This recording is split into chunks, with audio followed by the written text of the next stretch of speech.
আজকে আবার চলে এলাম ঈশ্বরচন্দ্র বিদ্যাসাগর মহাশয়ের জন্মদিন উপলক্ষে যে শকুন্তলা সিরিজটি চলছে তার আজকে চতুর্থ দিন, অর্থাৎ আজকে চতুর্থ অধ্যায়ের পালা। তৃতীয় অধ্যায় শেষে শকুন্তলা আর রাজা দুষ্মন্ত তারা ভালোবাসার বন্ধনে আবদ্ধ হয়েছেন।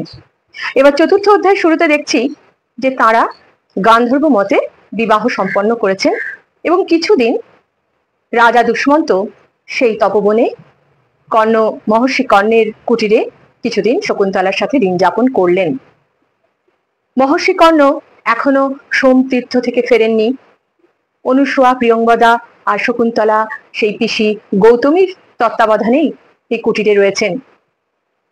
শকুন্তলা দুষ্মন্তের সাথে বিবাহ সম্পন্ন করার পরে এবার দুষ্মন্ত তার রাজধানীতে ফিরে যাবেন মনস্থির করলেন। যথাসময় রাজা দুষ্মন্ত তার রাজধানী ফিরে গেলেন এবং ফেরার আগে তিনি শকুন্তলাকে তার অভিজ্ঞান স্বরূপ, অর্থাৎ তার স্মৃতিচিহ্ন বাবদ তার হাতের সেই অঙ্গুরীয়খানি দিয়ে গেলেন।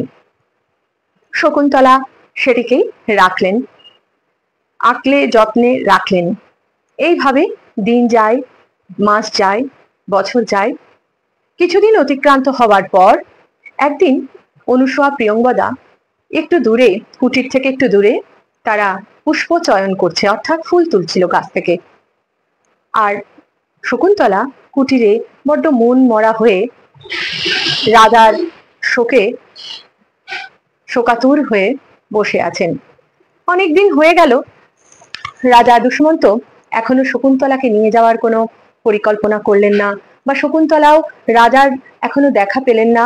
সেই অনুতাপ, কষ্ট মনের মধ্যে আঁকড়ে ধরে তিনি বিহ্বল চিত্তে একাকী উন্মনা হয়ে বসে আছেন। এমন সময়ে সেই কুটিরে পদার্পণ করলেন দুর্বাসা মুনি। পুরাণে বর্ণিত দুর্বাসা মুনি অত্যন্ত কুটিল, কপট এবং রাগী। সেই দুর্বাসা মুনি এসেছেন, কিন্তু শকুন্তলার বাহ্য জ্ঞান শূন্য। শকুন্তলার কোনো জ্ঞান নেই যে তার সামনে কে আসছে, কে কথা বলছে, কে তাকে কিছু করতে বলছে কিনা। দুর্বাসা মুনি এমন আনমনা একটি মেয়েকে বসে থাকতে দেখে অত্যন্ত ক্রুদ্ধ হয়ে গেলেন। তিনি ক্রুদ্ধ হয়ে বললেন, তুমি দেখতে পাচ্ছ না আমি তোমার অতিথি হয়ে এসেছি? আমি তোমার অতিথি। দুবার বলার পরে যখন শকুন্তলার চৈতন্য ফিরল না, তখন দুর্বাসা মুনি রেগে গিয়ে অভিশাপ দিলেন যে তুমি যার জন্য এত উন্মনা সে তোমাকে মনে রাখবে না। ব্যাস, মুনির অভিশাপ। দূর থেকে প্রিয়ংবদা, অনুসূয়া কিছু একটা ভয় পেয়ে শঙ্কা প্রকাশ করে দৌড়ে এসে দেখে ঠিক দুর্বাসা মুনি। অনুসূয়া দুর্বাসা মুনির পিছন পিছন দৌড়তে লাগলেন এবং প্রিয়ংবদা শকুন্তলাকে অনেক বোঝালেন যে ওরে, ওই দুর্বাসা মুনি, উনি বড্ড কুটিল মনা, উনি এসব বোঝেন না। কিন্তু শকুন্তলা রাজার চিন্তায় মগ্ন। অনুসূয়া অনেক দূর অব্দি দুর্বাসা মুনির পিছন পিছন গিয়ে ক্ষমা প্রার্থনা করলেন, তার পায়ে ধরলেন, বললেন আপনি এত রাগ করবেন না, কারণ শকুন্তলা আপনার কন্যা সম, তাই কন্যাকে ক্ষমা করে দিন। অবশেষে দুর্বাসা মুনি বললেন, বেশ, আমি যে অভিশাপ দিয়েছি সেটা তো ফিরিয়ে নেবার নয়, তাই ভবিতব্য তো ঘটবেই। তবে যদি অভিজ্ঞান স্বরূপ কিছু সে তার স্বামীকে দেখাতে পারে তাহলে অবশ্যই তার স্মৃতি ফিরে আসবে। বেশ, অনুসূয়া শান্ত মনে দুর্বাসা মুনিকে প্রণাম করে ফিরে এলো। আসার পর প্রিয়ংবদাকে বলল যে, ভাই প্রিয়ংবদে, দুর্ঘটনা যা ঘটার ঘটে গেছে, এখন একটাই আশা যে অভিজ্ঞান যদি শকুন্তলা দেখাতে পারে, মানে রাজার তো ওই আংটিখানা আছে, ওটা দেখালেই রাজার মনে পড়বে, তাই ভয়ের কোনো কারণ নাই। কিন্তু একথা শকুন্তলার অগোচরে থেকে গেল, শকুন্তলা জানতেও পারল না। এরপর কিছুদিনের মধ্যেই সোমতীর্থ থেকে মহর্ষি কর্ণ ফিরে এলেন। ফিরে এসেই তিনি যজ্ঞাগ্নি তৈরি করে তিনি যজ্ঞে বসলেন। এমন সময় দৈববাণী হলো যে তোর লালিত পালিত করা কন্যা শকুন্তলা, সে রাজা দুষ্মন্তের সাথে গান্ধর্ব বিবাহ বন্ধনে আবদ্ধ হয়েছে এবং সেই সূত্র ধরে শকুন্তলা কিন্তু সন্তান সম্ভবা। এই দৈববাণীটি হওয়ার পরে মহর্ষি কর্ণ কিছু মাত্র রাগ করলেন না, রুষ্ট হলেন না, ক্ষিপ্ত হলেন না। তিনি সহাস্যে সুন্দর মধুমাখা কণ্ঠে শকুন্তলাকে গিয়ে অভিবাদন করলেন, বললেন তোমার চয়ন ঠিক, তুমি খুব ভালো একজন মানুষকে চিনেছো, তুমি পাত্র হিসাবে পুরুষোত্তম পুরুরাজকে পেয়েছো, আমি খুব খুশি হয়েছি। কিন্তু বিবাহ যখন হয়ে গেছে তখন স্বামী গৃহে তোমায় যেতেই হবে, তাই আজ থেকে আমি তোমার স্বামী গৃহে যাওয়ার প্রস্তুতি নিচ্ছি। এইবার শুরু হলো শকুন্তলার পতিগৃহে যাওয়ার পালা। শুনে শকুন্তলার খুবই ভালো লাগলো, খুব আনন্দ হলো। পিতা কর্ণের কথা শুনে তিনি খুবই আশ্বস্ত হলেন যে না, এবার আমি রাজার কাছে যাব। কিন্তু মনে মনে আবার খুবই কষ্ট হলো।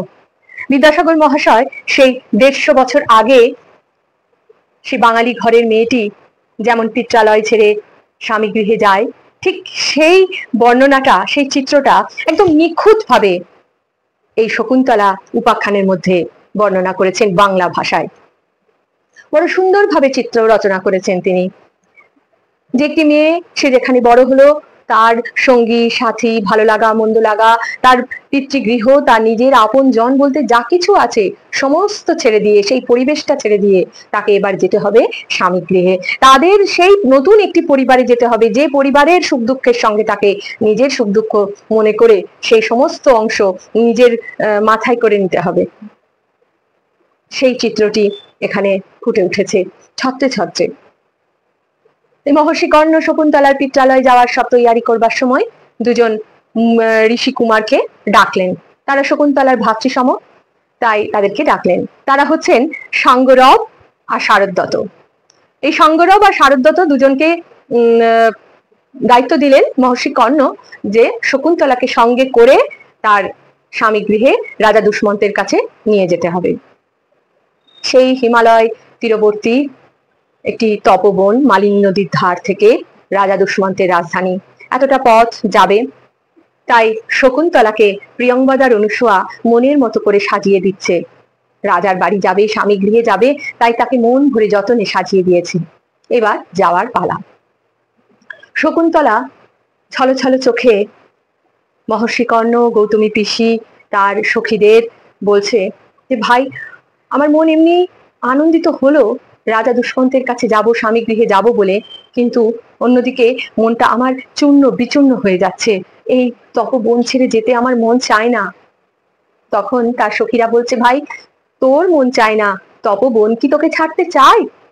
দেখ না, এই তপবনের প্রতিটি কুসুম অর্থাৎ ফুল, প্রতিটি পল্লব অর্থাৎ পাতা, ওই মৃগ শিশুটি পর্যন্ত তোর দিকে করুণ নয়নে চেয়ে আছে।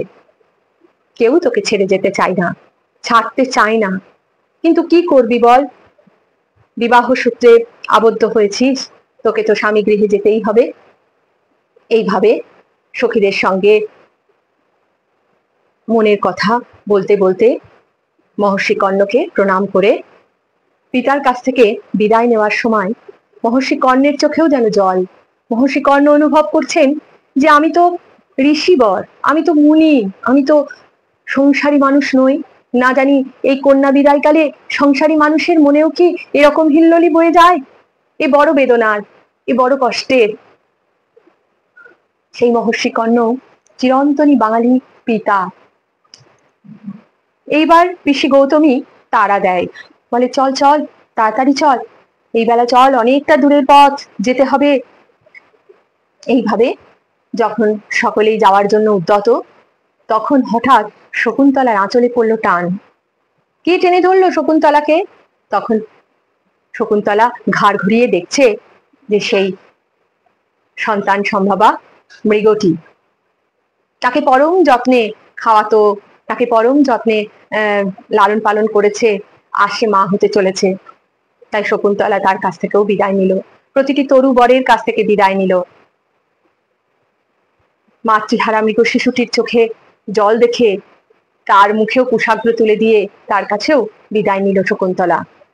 এইবার ঋষি পুত্রদ্বয় সাঙ্গরব আর শারদত্ত তারাও তাড়া দিতে লাগলো যে চলো চলো, আর দেরি করা ঠিক হবে না। এইবার আস্তে আস্তে যাচ্ছে। তপবনের বাইরে এসেও ঋষিকর্ণ আকুল নয়নে তাকিয়ে আছে। শকুন্তলা যত দূর চোখ যায় যাওয়ার পথে ততটা দূর দেখে ফিরে আসবেন। আর সঙ্গে অনুসূয়া প্রিয়ংবদী। শকুন্তলার খুব ইচ্ছা যে তার সখীরা তার সাথে যাক, কিন্তু তার সখীরা তো অবিবাহিতা, তাই সেই সময় দাঁড়িয়ে কোনো অবিবাহিতা মেয়ে বাড়ির বাইরে রাত্রি যাপন করবে সেটা তো হয় না, তাই সাথে গেলেন পিসি গৌতমী। এইবার ঋষি কর্ণ অনেক দূর অবধি তাকিয়ে রইলেন। যাওয়ার পথে শকুন্তলা আরেকবার ঘাড় ঘুরিয়ে দৌড়ে এসে তার সখীদেরকে আলিঙ্গন করে বললেন, আমার মন চাইছে না সখী, বড় কষ্ট হচ্ছে তোদের ছেড়ে যেতে। তখন অনুসূয়া প্রিয়ংবদা বললেন, ভয় কি, তুমি তো যাচ্ছ পৃথিবীশ্বর পুরু রাজার কাছে, সেই তো তোমার সব, তার সংসারই তো তোমার সব। তখন মহর্ষি কর্ণ তাকে ঠিক মাতৃসুলভ ভাবে বলছেন, ওখানে গিয়ে শান্ত স্বভাবা কোমল স্বভাবা নারীর মতো আচরণ করবে, ওখানে গিয়ে অন্যান্য রাজার যত মহিষী আছেন, অর্থাৎ তখনকার দিনে তো রাজারা অনেকগুলি বিবাহ করতেন, তাই অনেক রানী আছে, তাদের সাথে ভগ্নী সুলভ আচরণ করবে, কখনো স্বামী মুখের উপর কথা বলবে না। এই সমস্ত শিক্ষা দিয়ে আবার শকুন্তলাকে বলছেন, চলো এই বেলা দেরি হচ্ছে। পিসি গৌতমীও বারবার বলে দিচ্ছেন স্ত্রী আচার সম্পর্কে।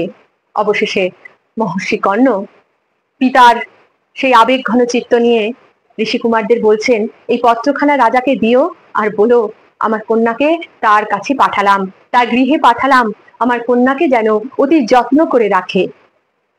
সেই ছলো ছলো চোখে দুরু দুরু চিত্তে সেই চূর্ণ বিচূর্ণ হয়ে যাওয়া পিতৃ হৃদয় সেই পত্রখানা তুলে দিল ঋষিকুমারদের হাতে। আর সখীরা শকুন্তলাকে বলল, ভাই শকুন্তলে, যদি রাজা দুষ্মন্ত তোকে চিনতে না পারে কোনো কারণে, যেন ওই অভিজ্ঞান স্বরূপ আংটিটা দেখাস ভাই। তখন শকুন্তলার বুকটা খানিকটা হলেও কেঁপে উঠল। বললো, কেন ভাই এমন কথা বললি, আমায় রাজা চিনতে পারবে না? না না ভাই, স্নেহ অতি বিষম বস্তু, তাই স্নেহের কারণে এমন অনিষ্ট চিন্তা হয়েছে, কিছু মনে করিস না, আমরা অতিরিক্ত তোকে স্নেহ করি, তাই এ কথা বললাম। সত্যি সংসারে স্নেহ অতি বিষম বস্তু। এত বড় কথা, এত বড় সত্যিটা সেই সময় সামাজিক রীতিনীতি, সমস্ত নিয়ম কানুন, এগুলির আচার ব্যবহার সমস্ত পুঙ্খানুপুঙ্খ ভাবে বিদ্যাসাগর মহাশয় এই শকুন্তলা আখ্যানে বাংলা ভাষায় তুলে ধরেছেন। এইবার পিসি গৌতমী আর ঋষি কুমারদ্বয় সঙ্গে শকুন্তলা বহুদূর চলে যাচ্ছেন, আর মহর্ষি কর্ণ সেই তার কন্যার পথের দিকে তাকিয়ে অনেক দূর অবধি তাকিয়ে থাকলেন। যখন মিলিয়ে গেল আর পথের দেখা মেলে না, তখন একটি দীর্ঘ নিঃশ্বাস ছাড়লেন আর পিছন পানে কুটিরের দিকে তাকালেন। তাকিয়ে বললেন, সেই চিরন্তন পিতৃহৃদয়ের কথাটি বিদ্যাসাগর মহাশয় মহর্ষি কর্ণের মুখ দিয়ে বলিয়ে গেলেন। স্থাপিত ধন ধনস্বামীকে প্রত্যর্পণ করিলে লোক নিশ্চিন্ত ও সুস্থ হয়, সেই রকমই অদ্য আমি শকুন্তলাকে পতিগৃহে প্রেরণ করিয়া নিশ্চিন্ত ও সুস্থ হইলাম। শকুন্তলা পতিগৃহে যাত্রা করলেন, আর সেই সঙ্গে শেষ হলো আজকের চতুর্থ অধ্যায়। তো চলুন আমরাও আজকে রাজা দুষ্মন্তের রাজধানীর দিকেই এগোই, তারপর দেখা যাবে পঞ্চম অধ্যায়ে সেখানে পৌঁছে কি হলো। আজকের মতো বিদায় নিলাম, সকলে ভালো থাকবেন, সুস্থ থাকবেন, আনন্দে থাকবেন। নমস্কার।